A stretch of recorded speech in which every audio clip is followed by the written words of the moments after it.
بسم اللہ الرحمن الرحیم۔ السلام علیکم معزز طلباء کرام، آپ سب کیسے ہیں؟ آج ہم موطا امام محمد کے سبق نمبر 145 کو پڑھیں گے۔ آج کے ہمارے سبق کا عنوان ہے وہ محرم جس کا حج فوت ہو جائے۔ آج کے ہمارے سبق میں ہم اس حوالے سے پڑھیں گے کہ اب محرم کا جب حج فوت ہو جاتا ہے تو پھر وہ اس کا ازالہ کیسے کرے یا شرعی طور پر اس پر کون سے احکام لاگو ہوتے ہیں۔ تو باب ہے باب المحرم یفوتہ الحج، کہ محرم کے جس کا حج فوت ہو جائے اس کا بیان۔ اخبرنا مالک اخبرنا نافع عن سلیمان بن یسار ان حبار بن الاسود جاء يوم النحر وعمر ينحر بدنه فقال يا امير المؤمنين رضي الله عنه اخطأنا في العدة كنا نرى ان هذا اليوم يوم عرفة فقال له عمر رضي الله عنه اذهب الى مكة فطف بالبيت 7 وبين الصفا والمروة 7 أنت ومن معك وانحر هديا إن كان معك ثم احلقوا أو قصروا وارجعوا فإذا كان قابل فحجوا واهدوا فمن لم يجد فليصم 3 أيام في الحج و7 إذا رجعتم۔ امام محمد رحمۃ اللہ علیہ فرماتے ہیں کہ ہمیں امام مالک نے خبر دی اور وہ حضرت نافع سے بتاتے ہیں، اور وہ سلیمان بن یسار سے خبر دیتے ہیں کہ حبار بن اسود قربانی کے دن آئے اور حضرت عمر بن خطاب رضی اللہ عنہ اپنا قربانی کا اونٹ وہ ذبح کر رہے تھے۔ وہ کہنے لگے کہ اے امیر المؤمنین، ہم نے ذی الحجہ کی تاریخ میں غلطی کی ہے۔ وہ اس طرح کہ ہم نے آج کا دن یعنی یوم نحر کو یوم عرفہ سمجھا ہے۔ آپ نے اسے فرمایا جاؤ مکہ شریف میں جا کر بیت اللہ کا 7 مرتبہ طواف کرو اور صفا و مروہ کے درمیان 7 مرتبہ سعی کرو۔ یہ حکم تمہارے اور تمہارے تمام دوستوں کے لیے ہے، اور قربانی کر دو۔ اگر تمہارے پاس ہو تو قربانی کر دو، پھر سر منڈواؤ یا کتراؤ اور واپس گھروں کو لوٹ جاؤ۔ پھر جب اگلا سال آئے تو حج کرو اور قربانی بھی دو، اور جسے قربانی نہ میسر آئے وہ 3 دن کے روزے دوران حج اور 7 دن کے واپس پلٹنے پر رکھے۔ قال محمد وبهذا نأخذ وهو قول أبي حنيفة والعامة من فقهائنا إلا في خصلة واحدة لا هدي عليهم في قابل ولا صوم، وكذلك روى الأعمش عن إبراهيم النخعي عن الأسود بن يزيد قال سألت عمر بن الخطاب رضي الله عنه عن الذي يفوته الحج فقال يحل بعمرة وعليه الحج من قابل ويذكر هديا، ثم سألت بعد ذلك زيد بن ثابت فقال مثل ما قال عمر۔ قال محمد وبهذا نأخذ وكيف يكون عليه هدي فإن لم يجد فالصيام وهو لم يتمتع في أشهر الحج۔ امام محمد رحمۃ اللہ علیہ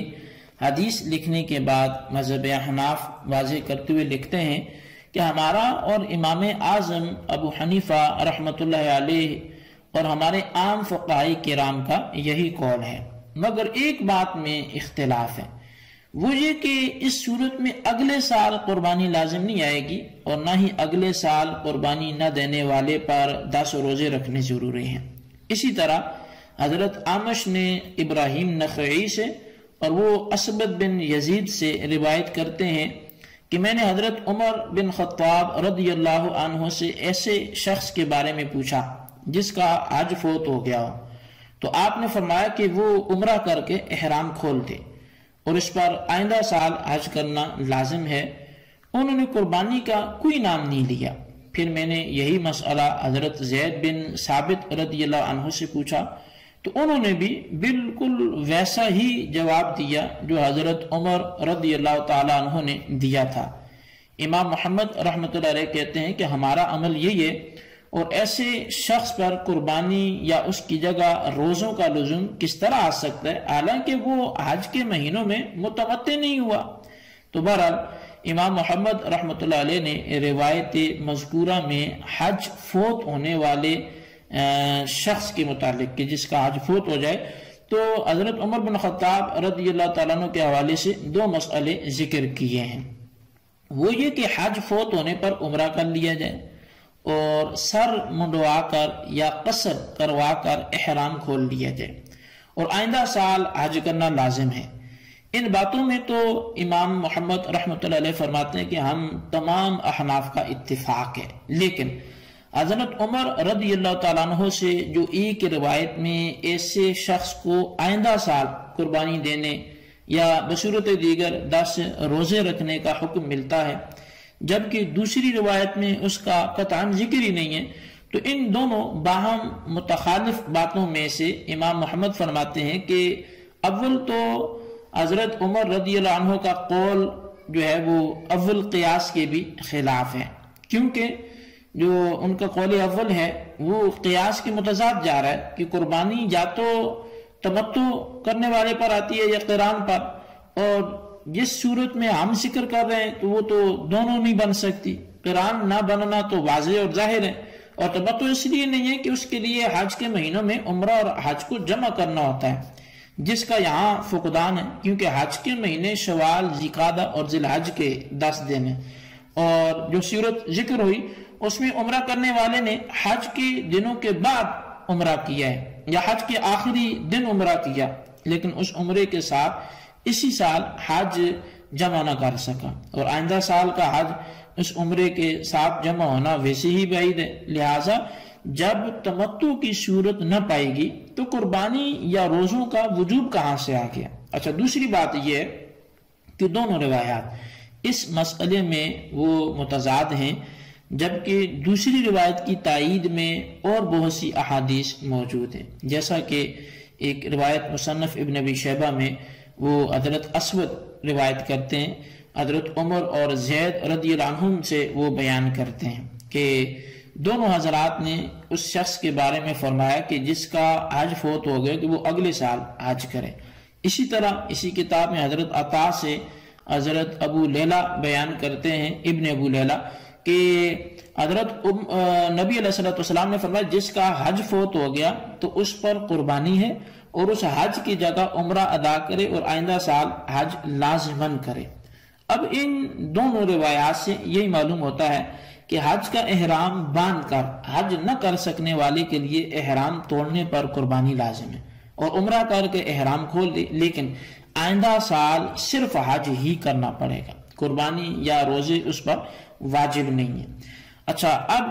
ایک روایت امام بہقی نے ذکر فرمائی ہے، اور وہ حضرت اسود سے ابراہیم جو ہیں یہ بیان کرتے ہیں کہ میں نے حضرت عمر رضی اللہ عنہ سے ایسے شخص کے بارے میں پوچھا کہ جس کا حج فوت ہو گیا، آپ نے فرمایا وہ عمرہ کر کے احرام کھول دے اور اگلے سال اس پر حج لازم ہے۔ میں پھر اگلے سال حج کے لیے آیا اور حضرت زید بن ثابت رضی اللہ عنہ سے ملاقات ہوئی، تو ان سے بھی میں نے ایسے شخص کے متعلق پوچھا جس کا حج فوت ہو گیا، انہوں نے بھی فرمایا کہ وہ عمرہ کر کے احرام کھول دے اور اس پر اگلے سال حج کرنا لازم ہے۔ حضرت عامر سے بھی مروی ہے کہ ایسا شخص عمرہ کر کے احرام کھول دے اور اگلے سال حج کرنا اس پر لازم ہے اور اس پر کوئی قربانی نہیں ہے۔ اسی طرح حارث بن عبداللہ بن ابو ربیعہ، وہ ان سے مروی ہے کہ میں نے حضرت عمر رضی اللہ عنہ سے سنا جبکہ ان کی خدمت میں ایک شخص ایام تشریق کی درمیانی تاریخ میں حاضر ہوا اور اس کا حج فوت ہو چکا تھا، اسے حضرت عمر رضی اللہ عنہ نے بتایا کہ بیت اللہ کا طواف کر اور صفا مروہ کی سعی کر اور آئندہ سال تجھ پر حج کرنا یہ لازم ہے۔ حضرت عمر رضی اللہ عنہ نے قربانی کا بالکل بھی ذکر نہیں فرمایا۔ اچھا یہ روایت اور اس سے پہلی روایت جو حضرت اسود رضی اللہ تعالیٰ عنہ نے حضرت عمر رضی اللہ عنہ سے بیان کی ہے، یہ دونوں متصل ہیں۔ ان تمام روایات سے، اب یہ امام بہقی کے حوالے سے میں نے کثیر روایتیں ذکر کی، تو ان تمام روایات سے یہ بات واضح ہوتی ہے کہ صورت مذکورہ میں آئندہ سال حج تو لازم ہوگا، لیکن اس کے ساتھ قربانی یا روزے رکھنے کا کوئی جواز نہیں ہے، بلکہ مذکورہ روایات میں حضرت اعمش رضی اللہ عنہ کی روایات میں قربانی کا صاف صاف انکار موجود ہے کہ اس پر کوئی قربانی لازم نہیں ہے۔ اس لیے حضرت عمر رضی اللہ عنہ سے جس روایت میں آئندہ سال قربانی یا روزوں کے وجوب کا قول ملتا ہے، وہ روایت ناقابل عمل اور مرجوح ہے، جبکہ اس کو ترجیح کسی بھی بنیاد پہ حاصل نہیں ہے۔ یہ آج کا ہمارا سبق تھا جو آپ نے سنا، اس کو اچھی طرح آپ سمجھیں اور اس کے خلاصے کو اپنے رجسٹر پر ضرور لکھیں۔ اللہ تعالیٰ سے دعا کرتے ہیں جو ہم نے پڑھا سنا اسے یاد رکھنے کی توفیق نصیب فرمائے، آمین بجاہ النبی الامین صلی اللہ علیہ وسلم۔